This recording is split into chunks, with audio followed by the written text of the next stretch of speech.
शं वरुणः शन्नो भवत्पर्यमा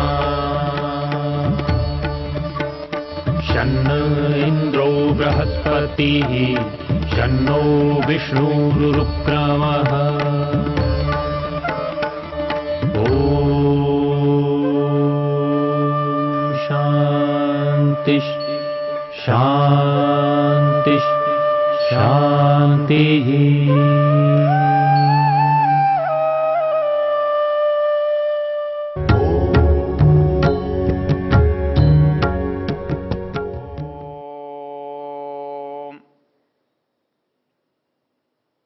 हम ऋग्वेद के ज्ञान सूक्त की चर्चा कर रहे हैं। ऋग्वेद का ज्ञान सूक्त 10वें मंडल का 71वां सूक्त है और इसके अंदर 11 मंत्र हैं जिसमें ज्ञान की आवश्यकता, उपयोगिता, प्रकार आदि के बारे में चर्चा मिलती है। इस सूक्त का ऋषि बृहस्पति है और इन मंत्रों का देवता ज्ञान है।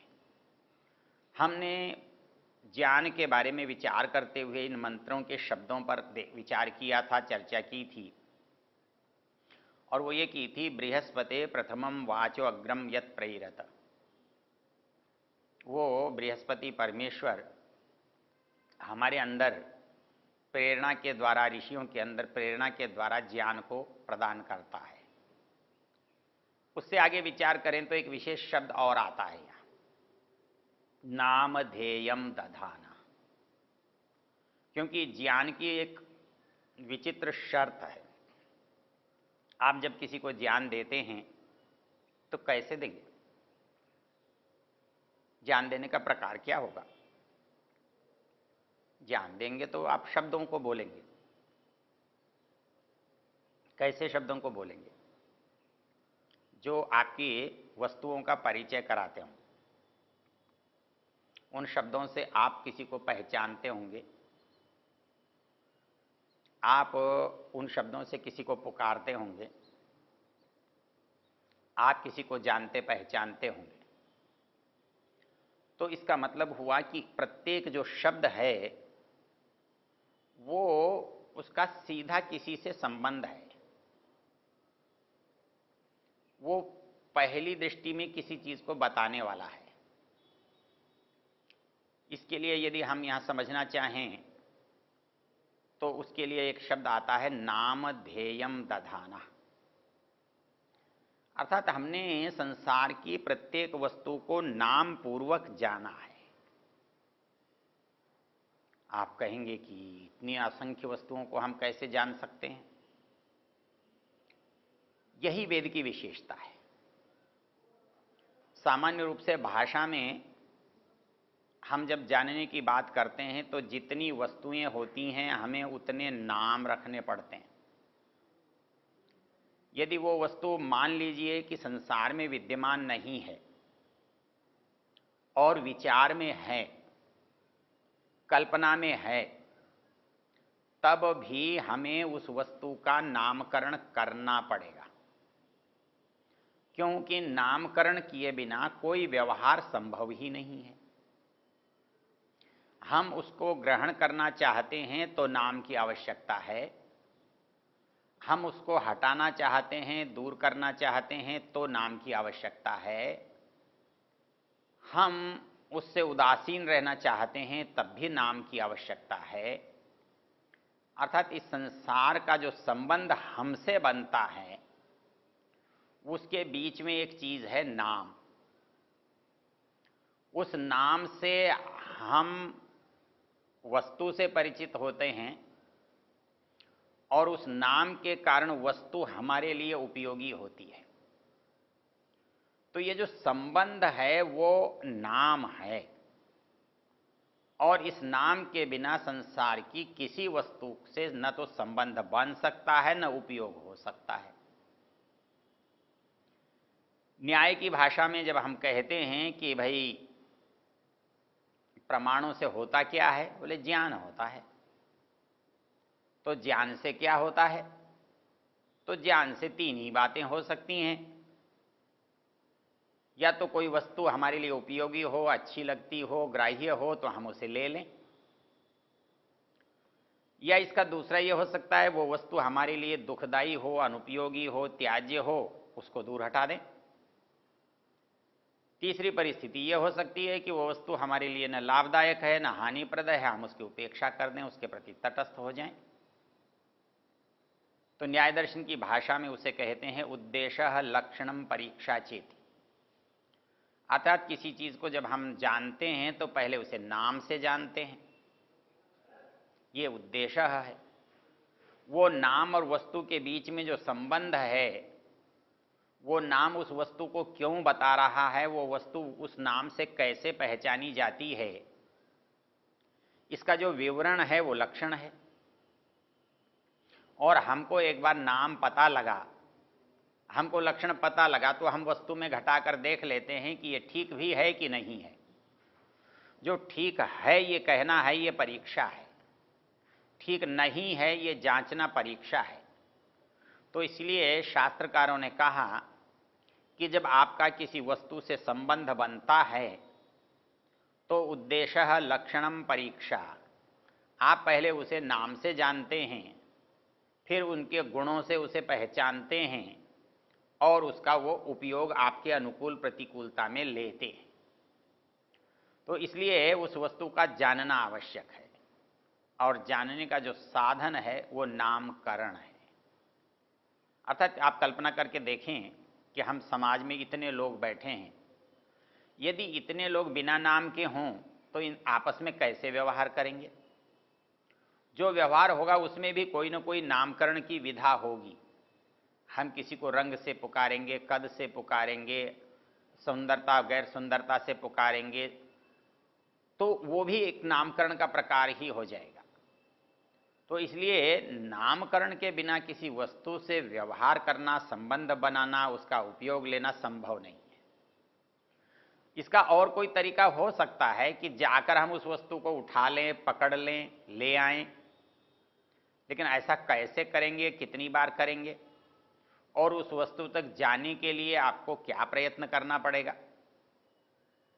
तो इसलिए हमारे लिए परमेश्वर ने जो जैसे प्रकाश दिया है, ये प्रकाश न हो तो हमें किसी को पहचानना बड़ा कठिन हो जाए, किसी से मिलना बहुत मुश्किल हो जाए। लेकिन यदि आप कल्पना करो कि प्रकाश के साथ वाणी भी न हो, तब हमारा क्या बनेगा? क्योंकि जब प्रकाश नहीं होता तो वाणी ही हमारा प्रकाश होती है। जब हमें रात को कोई दिखाई नहीं देता तो हम देवदत्त को पुकारते हैं और देवदत्त उसका उत्तर देता है। तो जैसे प्रकाश में हम देखकर काम कर रहे थे, वैसा अंधकार में सुनकर करते हैं। तो दिन में आंखें जो थी वो ज्योति का काम कर रही थी, और रात को वाणी जो है वो ज्योति का काम कर रही है। तो हम नेत्र से देखते थे, पहचानते थे, वैसे ही हम मुख से पुकारते हैं और कान से सुन करके उसको पहचानते हैं और मुख से पुनः उसका उत्तर देते हैं। इसलिए वाणी को भी ज्योति कहा है, प्रकाश कहा है। और संसार में व्यवहार करने का सबसे सूक्ष्म, सरल, छोटा ये उपाय है। किसी चीज को वर्णन करना हो तो वाणी के अतिरिक्त वर्णन करना आप इशारों से कर सकते हैं, वस्तु को सामने लाकर रखकर कर सकते हैं, लेकिन ये बड़ा श्रम साध्य है, जटिल है, विस्तृत है। इसके लिए वाणी से व्यवहार करना सबसे आसान उपाय है, जिसकी संपत्ति के रूप में प्राप्ति मनुष्य को हुई है। इसके लिए आचार्य यास्क ने लिखा है, अण्यस्त्वाच्च शब्देन संज्ञाकरणम व्यवहारार्थम लोके। संसार में व्यवहार करने का अण्यस्त्वाच्च सबसे संक्षिप्त, सरल, सहज जो उपाय है वो संज्ञाकरणम, किसी का नाम रख देना। किसी की संज्ञा कर देना। क्यों? व्यवहारार्थम।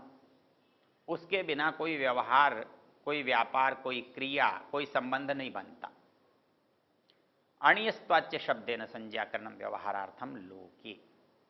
तो इसके लिए हमारे ऋषियों ने वाणी हमको दी, और इस वाणी में जो महत्वपूर्ण बात दी वो है नामधेयम। हमको हर वस्तु का नाम बताया। वेद ने हमें हर वस्तु का नाम बताया। ये बात वैसे थोड़ी सी अटपटी लग सकती है, संभव नहीं लग सकती है, लेकिन असंभव नहीं है। क्यों? क्योंकि वेद का जो नामकरण है वो हमारी शैली से नहीं होता। हमारा जो नामकरण है उसे साहित्य की भाषा में यादृच्छिक कहते हैं। जो मर्जी आए, जो कुछ शब्द ध्यान में आए, हम उसी को किसी का भी नाम रख सकते हैं। इसके लिए हमारे नाम में और वस्तु में कई बार संबंध ही नहीं होता। कैसे? नाम उसका किरोड़ीमल है और गरीब आदमी है। नाम उसका चंद्रभानु है और बहुत ही बदसूरत है। और कुछ भी हम कह सकते हैं। नाम उसका सत्यव्रत है, झूठ बोलता है। हम कह सकते हैं ज्ञान प्रकाश है, मूर्ख हो सकता है। तो हमारे नामकरण में और परमेश्वर के या वेद के नामकरण में जो अंतर है, वो अंतर ये है कि हमारे नाम यादृच्छिक हैं, मनमर्जी के हैं, जो चाहे, जिसने जो चाहा वो रख लिया है, ऐसे है। लेकिन वेद के साथ ऐसा नहीं है। वो कहता है जो नामधेयम दधाना जो बात कह रहा है कि किसी वस्तु का कोई नाम क्यों है, इसलिए उसका नाम है। हमारे पास कोई शब्द है, उस शब्द का कोई अर्थ है, तो उस शब्द को कोई वस्तु यदि प्रकाशित करती है, बताती है, तो उस शब्द का अर्थ उसमें पाया जाना चाहिए। ये वेद के नामकरण का प्रकार है। अर्थात वेद कोई नाम ले और वो बात वस्तु में न हो तो वो वैदिक नाम नहीं है। जो वैदिक नाम है उसकी विशेषता ये है कि जो बात शब्दों के अर्थों में है वो वस्तु में स्वाभाविक रूप से विद्यमान है, वो वस्तु का अर्थ भी है। इसका एक उदाहरण, जैसे आप अग्नि कहते हैं, ये वैदिक नाम है। आप चाहें तो अग्नि जो है आप राख को कहने लगें और आप सब मिलकर ये कह दें कि हम राख को अग्नि कहेंगे, तो आप कह सकते हैं, कोई आपको मना नहीं करेगा। लेकिन जब आप कहेंगे कि वेद में अग्नि कहा है इसलिए इसको अग्नि कहेंगे, तो दोनों में साम्य बताना पड़ेगा, साम्य ढूंढना पड़ेगा, साम्य दिखाना पड़ेगा। कैसे दिखाना पड़ेगा? तो उस दिखाने की जो शैली है, योग्यता है, उसे यौगिकता कहते हैं। अर्थात उस शब्द के अंदर उस सामर्थ्य का होना, शब्द के अंदर उस सामर्थ्य का होना। तो इसलिए जहां जहां सामर्थ्य होगा वहां वहां शब्द स्वाभाविक रूप से संक्रमण करेगा, चला जाएगा। तो अग्नि शब्द का जो सामर्थ्य है, अग्नि शब्द की जो योग्यता है, जहां जहां वो अग्नि शब्द की योग्यता हमें प्राप्त होती है, उसे हम अग्नि शब्द से पुकार सकते हैं। ये वेद के नामकरण की विशेषता है। तो औरों की जो विशेषता है वो और इससे अलग है। वहां हमारी मर्जी से हम नामकरण करते हैं। अब यहां एक महत्वपूर्ण बात क्या होने वाली है कि यदि वेद के अर्थ कहीं घटते हैं और उसका वो नामकरण किया जाएगा, तो ऐसा हो सकता है कि वेद के मंत्रों का जो अर्थ है, शब्दार्थ की जो योग्यता है, वो बहुत स्थानों पर घटती होगी।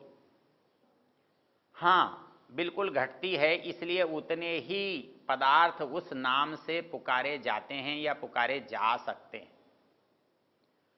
यही एक रहस्य है जिससे ऋषि दयानंद ने वेदों के मंत्रों का अर्थ औरों से भिन्न किया है। वो इस पद्धति को यौगिक पद्धति कहते हैं, वैदिक पद्धति कहते हैं। अर्थात जो शब्द का अर्थ है जहां जहां घट रहा है वहां वहां वो संज्ञा हमको दिखाई देती है, इसलिए हम उसी शब्द से पुकारते हैं। अग्निमीले पुरोहितम शब्द में अग्नि शब्द का अर्थ सामान्य लोग अग्नि, आग जो तेज दिखाई देता है यही करते हैं, लेकिन ऋषि दयानंद इसमें भिन्न हैं। वो कहते हैं कि अग्नि शब्द का अर्थ जहां जहां घटित होता है वो सब पदार्थ इस अग्नि शब्द से गृहीत हो जाएंगे, इसलिए परमात्मा भी अग्नि शब्द से गृहीत हो जाएगा, आत्मा का भी अग्नि शब्द से ग्रहण हो जाएगा, ज्ञान का भी अग्नि शब्द से उपयोग हो जाएगा, गुरु है, आचार्य है, अध्यापक है, माता पिता हैं, इनका भी अग्नि शब्द से ग्रहण हो जाएगा, इंद्र है, किरणें हैं और बहुत सारी चीज़ें हैं जिनके अंदर प्रकाशन की योग्यता, प्राप्ति की योग्यता, देने की योग्यता मिले, हम उनको भी इस शब्द से पुकारते हैं और पुकार सकते हैं। तो ये जो चिंतन है ये ऋषि दयानंद का अपना चिंतन या व्यक्तिगत चिंतन नहीं है, ये चिंतन वेद में भी है, जैसा कि इस मंत्र में कहा गया है, बृहस्पते प्रथमम वाचो अग्रम यत् प्रैरत नामधेयम दधाना, यत् प्रैरत नामधेयम दधाना, अर्थात जो प्रत्येक वस्तु का नामकरण है उसको बताते हुए परमेश्वर ने हमें ज्ञान प्रदान किया है। अर्थात संसार में जितनी भी वस्तुएं हैं उन सबको हमको वेद ने समझाया है, और थोड़े शब्दों से सबको कैसे समझाया है, तो वो थोड़े से शब्द जितनी योग्यता को प्रकाशित कर सकते हैं उनसे समझाया है। ऋषि दयानंद से एक प्रश्न किया गया कि आपके थोड़े शब्द यदि ज्यादा अर्थों को बताएंगे तो संदेह होगा और संक्रमण होगा, ये तो अयोग्यता होगी, हर वस्तु का पृथक नाम होना चाहिए। ऋषि दयानंद कहते हैं ऐसा संभव नहीं है, इस दुनिया में अनंत असंख्य वस्तुएं हैं, उतना नामकरण आपकी भाषा कर नहीं सकती, इसलिए थोड़े शब्दों में अधिक अभिव्यक्त करने की क्षमता भाषा की अयोग्यता नहीं है, भाषा की कमी या न्यूनता नहीं है, बल्कि ये भाषा की विशेषता है। इसलिए इस पद्धति से कम शब्दों में अधिक अर्थों का ग्रहण हो सकता है, और इसी बात को उपसंहार करते हुए मनु महाराज के शब्दों में यदि हम कहें तो उन्होंने इसी बात को कहा है कि वेद संसार का ज्ञान कैसे देता है, इसकी चर्चा करते हुए उन्होंने जो श्लोक लिखा है उसमें वो लिखते हैं, सर्वेषां तु नामानि कर्माणि च पृथक पृथक वेद शब्देभ्य एवादौ पृथक संस्थाश्च निर्मल। वो कहते हैं कि परमेश्वर ने सबसे पहले इस संसार का जो हमें ज्ञान दिया है वो संसार में विद्यमान वस्तुओं के नामकरण के रूप में दिया है, उनके कर्मों को बताने के रूप में दिया है। सर्वेषां तु नामानि कर्माणि, और कैसे दिया है, पृथक पृथक, हर वस्तु की योग्यता, हर वस्तु के कार्य को अलग अलग समझाया है। सर्वेषां तु नामानि कर्माणि च पृथक पृथक, कहाँ से मिला ये सब, तो कहता है वेद शब्देभ्य आदौ। बाद में नामकरण की पद्धति हमारी अपनी हो सकती है, अपने तरीके की हो सकती है, लेकिन प्रारंभिक जो वस्तुओं का नामकरण है वेद शब्देभ्य एवादौ, अर्थात ये वेद से ही होता है। यही बात ऋग्वेद के इस मंत्र में कही गई है।